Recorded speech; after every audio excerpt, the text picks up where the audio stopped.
Welcome back to the Deep Dive, everybody. Today we're going to be jumping headfirst into the world of viruses.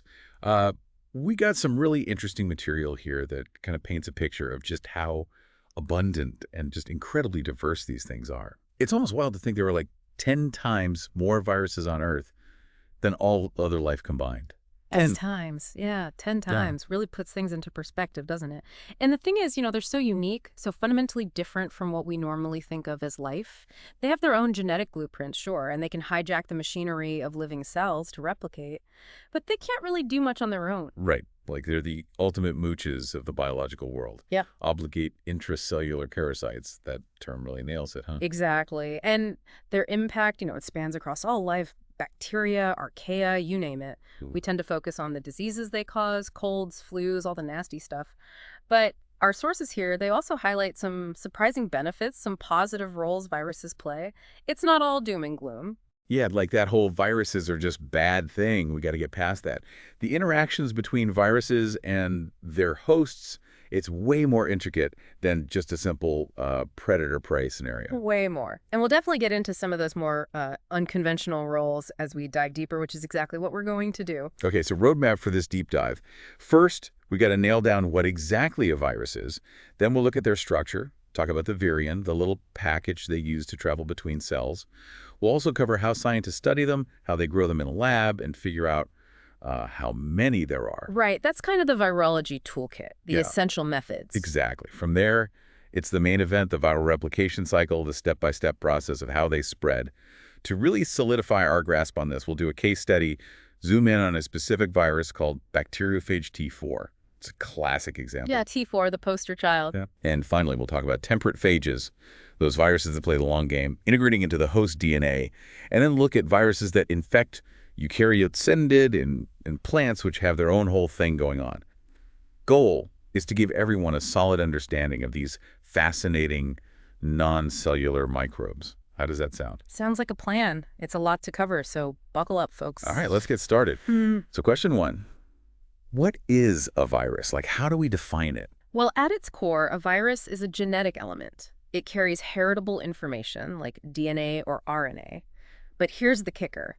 It needs a host cell to do anything, to even exist, really. They're like squatters, basically. Exactly. They can't replicate on their own, can't make their own energy. They're not considered alive in the traditional sense. Obligate intracellular parasites. Bingo. They rely on the host machinery for everything.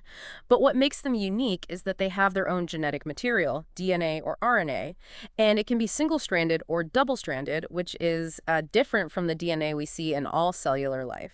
It's like they're playing with all the genetic possibilities. And speaking of packages, the Virion, that's how they move around, right? Like a little armored vehicle. Exactly, a specialized delivery system. The virion is the mature form of the virus outside the host cell. Think of it as a tiny, well-protected package with the viral genome tucked inside.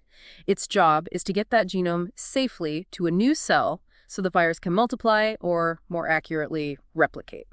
And that process, the entry and multiplication, that's what we call infection. It all starts with that infection. So what's inside this tiny package? What's the structure of the virion? The essential parts are, first, you have the capsid, this protein shell that acts like a protective container for the viral genome. Then, of course, you have the genome itself. Now, some viruses are what we call naked viruses, where the capsid is the outermost layer, like that's it.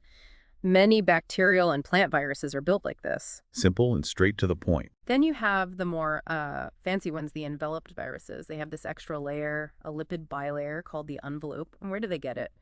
From the host cell, of course. They snatch a bit of the host membrane on their way out. Many animal viruses are enveloped. Think influenza, HIV. Sneaky little thieves. Right. And inside these enveloped viruses, you have the nucleocapsid, which is the viral genome snuggled up with the capsid proteins. So the virion, it's more than just a passive carrier, right? It has some specific functions to help the virus along. Definitely.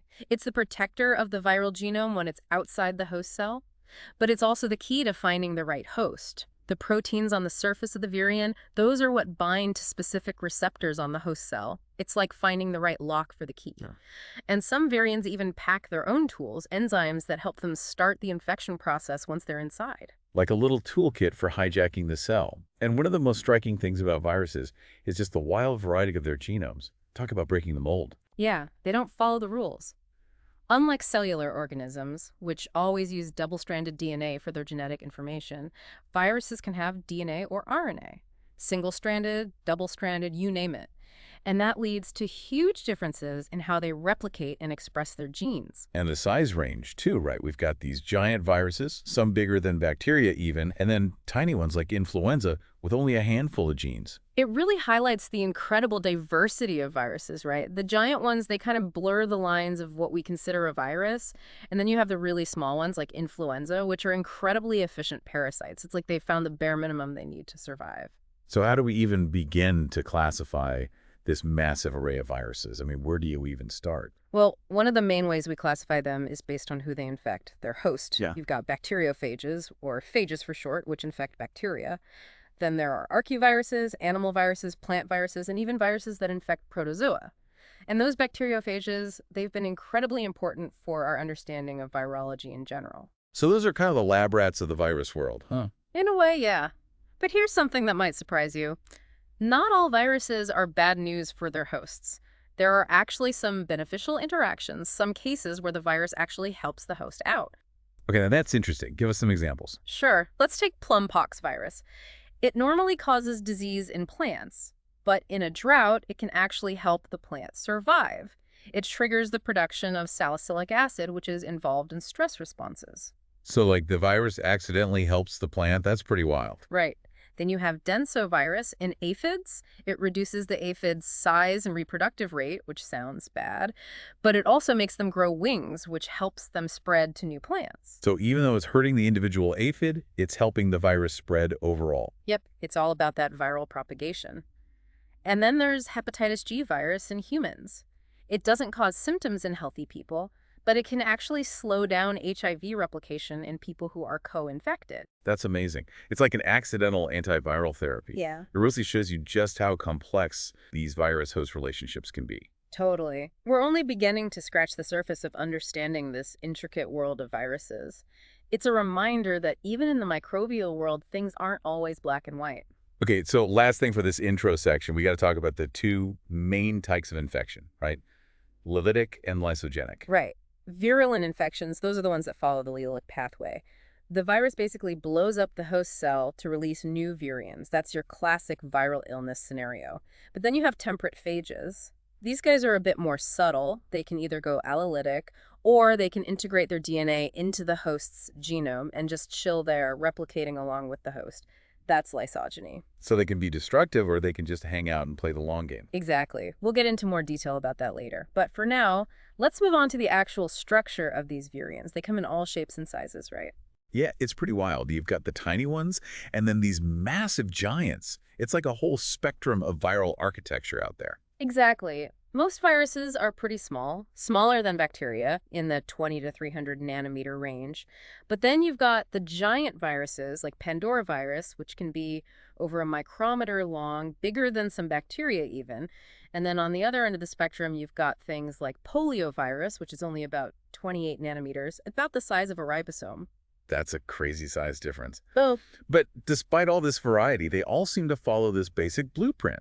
You've got the genetic material packaged inside a protein shell. Exactly, the capsid. Think of it as a protective container made of repeating protein units called capsomeres. And the way these capsomeres arrange themselves, it often creates these beautiful symmetrical structures. It's like they're following some kind of geometric code. In a way, yeah. And because viral genomes are typically pretty small, they can only code for a limited number of proteins, so they've got to be efficient with their building materials. Like making the most of what they've got. Right. In some cases, the capsid is made of just one type of protein, repeated over and over again, like tobacco mosaic virus.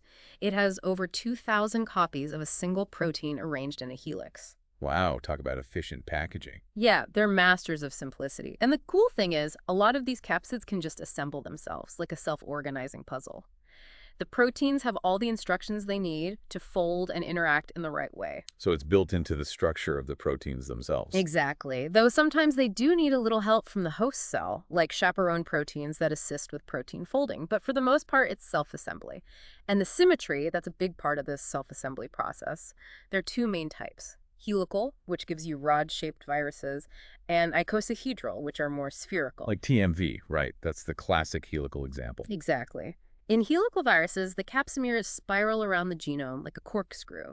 The length depends on the genome length, and the width depends on the capsimeres. So it's a very structured but flexible kind of arrangement. And then you have the icosahedral viruses, which are like tiny geodesic domes.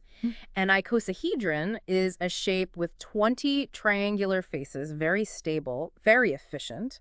It's like they've figured out the most economical way to build a strong container. Pretty much. And then there are the more unconventional ones, the complex viruses.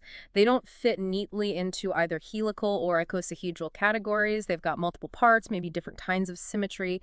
The bacteriophages, like T4, are a good example.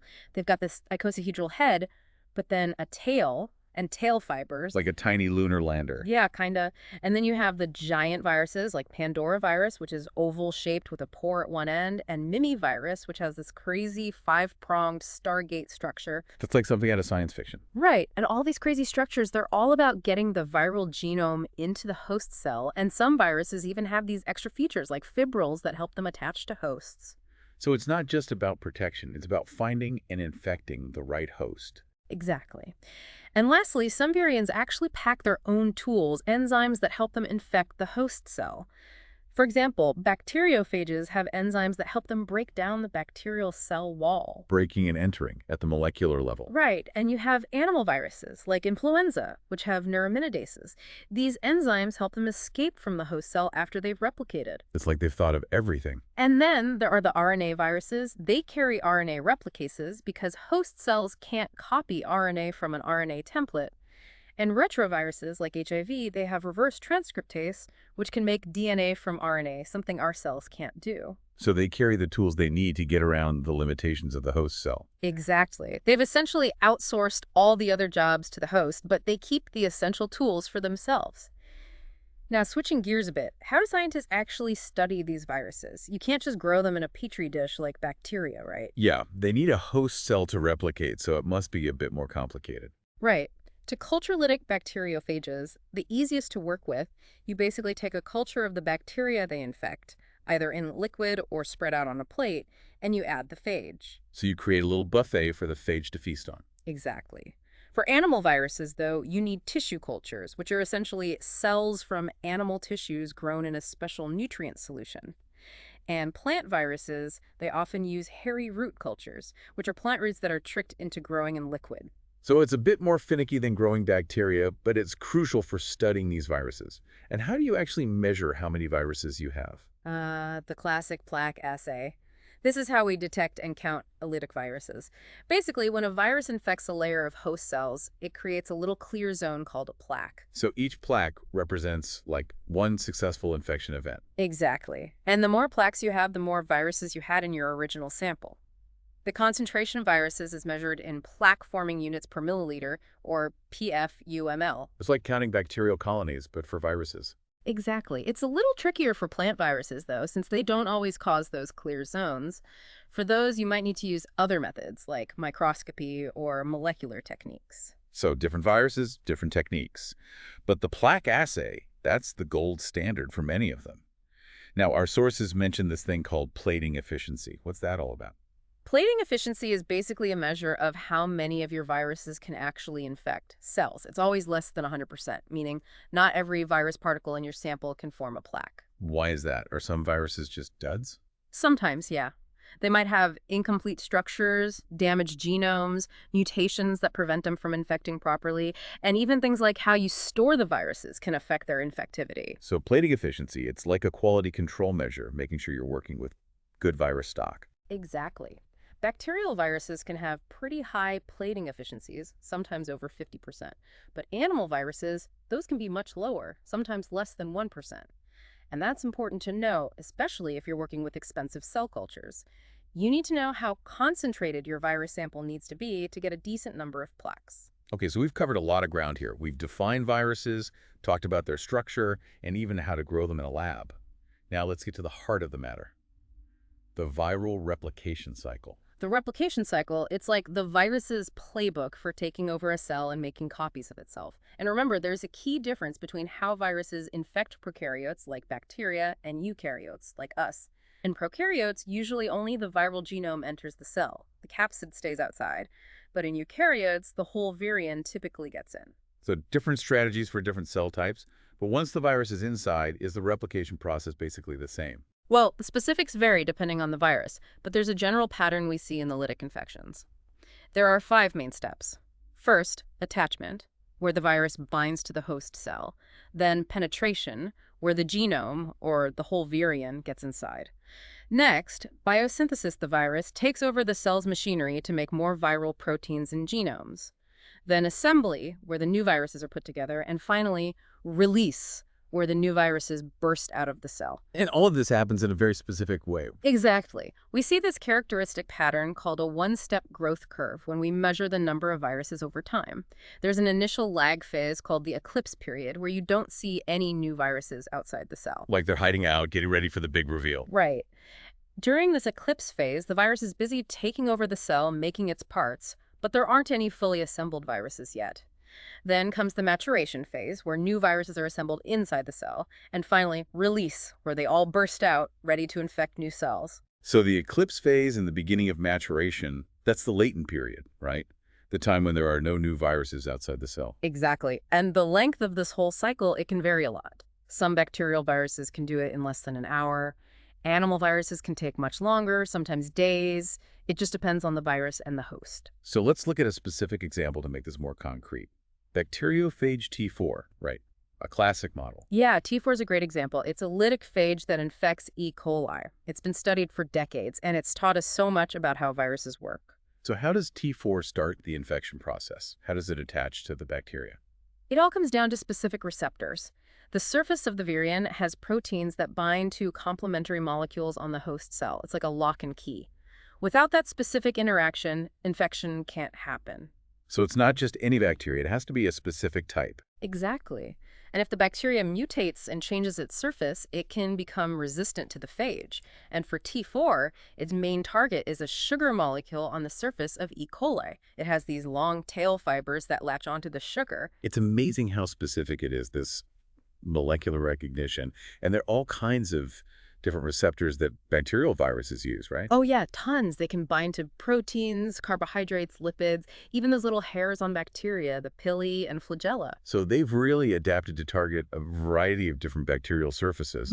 But okay, T4 has attached to its target. How does it get its DNA inside? This is where things get really cool. Most phages don't actually enter the bacteria. They just inject their DNA. And T4 has this intricate tail structure that does just that. Like a tiny syringe almost. Yeah, pretty much. It's got this long tail with tail fibers and these little spikes called tail pins. After it attaches to the bacteria, the tail fibers retract, the tail pins make contact, and then T4 uses an enzyme to create a hole in the bacterial cell wall. Breaking down the defenses. Exactly. And then the tail sheath, this outer layer of the tail, it contracts and forces the DNA through the tail tube right into the bacterial cytoplasm.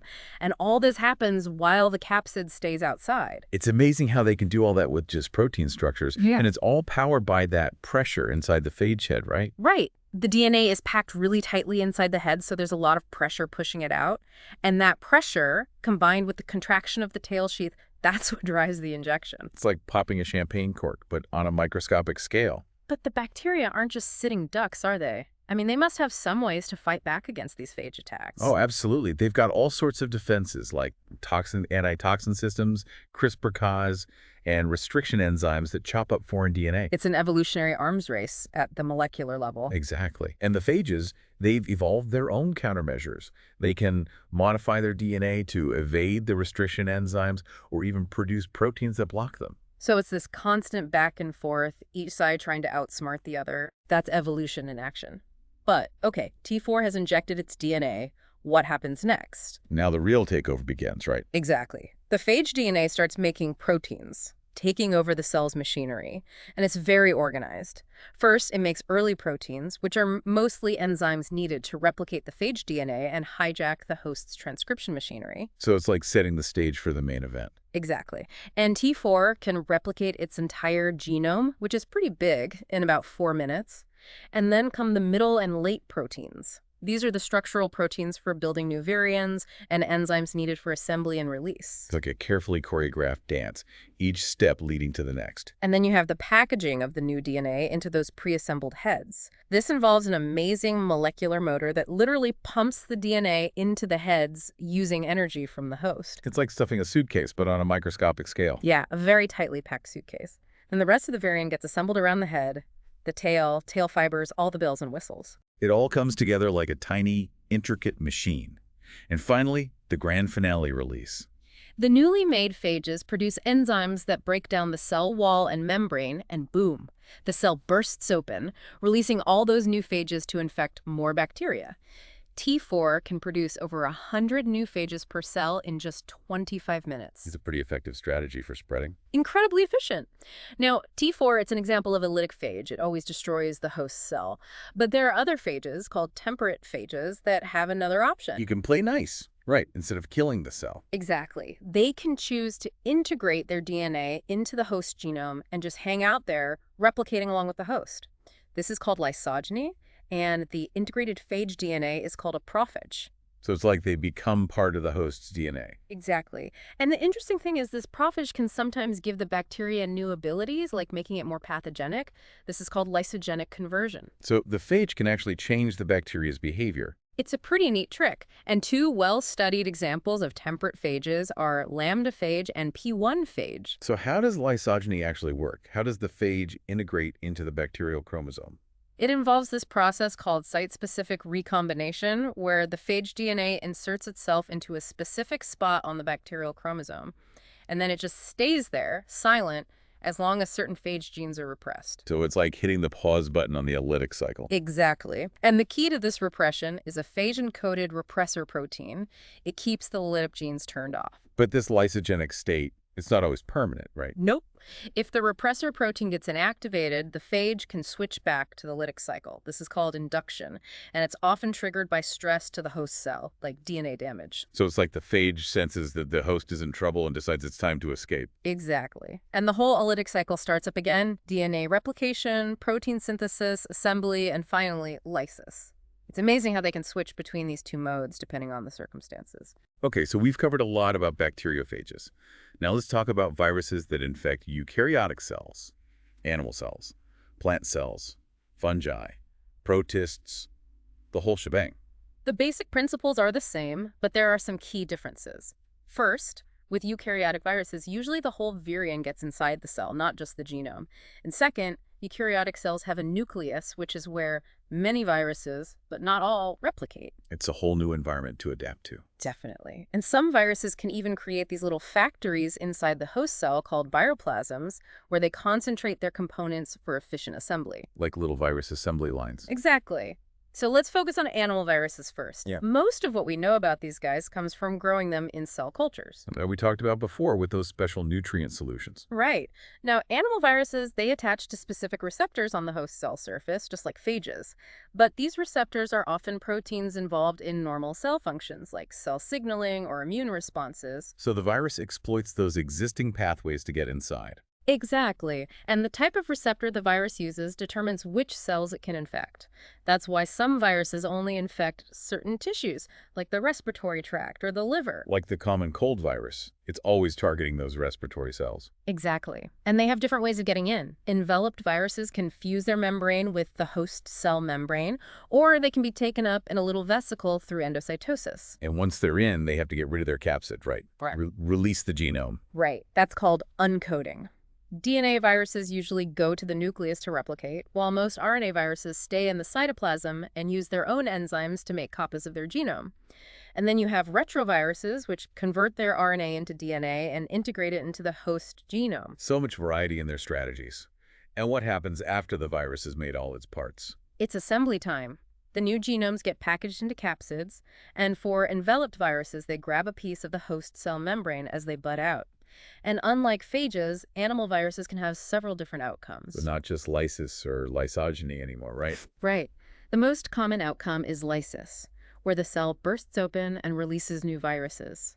But you also have latent infections, where the viral DNA hides out in the host genome, sometimes for years. Like it's dormant, waiting for the right moment to reactivate. Exactly. And then you have persistent infections, where the virus slowly buds out of the cell without killing it. And some viruses can even transform cells, making them cancerous. So many different ways they can manipulate the host cell. Yeah, it's incredible how diverse they are. But okay, let's move on to plant viruses. They've got their own challenges to overcome, right? Yeah, those tough cell walls aren't easy to get through. Exactly. Plant viruses are mostly RNA viruses, and they're usually not enveloped. And they face this big challenge how to get past the cell wall. They can't just inject their DNA like phages do. Right. So they need help. They often rely on damage to the plant, like from insects, or they can be transmitted by insects, nematodes, or fungi. So it's like they're hitchhiking on other organisms to get inside the plant. Exactly. And once they're in, they can use these tiny channels called plasmodesmata to move between cells. And eventually, they can get into the plant's vascular system and spread throughout the whole plant.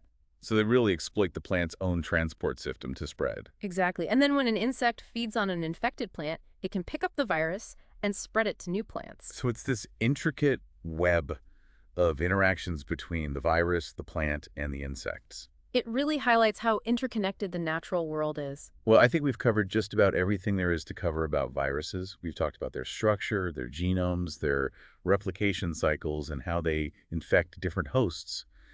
It's amazing how these tiny entities can be so simple and yet so complex at the same time. It really shows you how evolution can come up with some truly amazing solutions to the challenges of survival.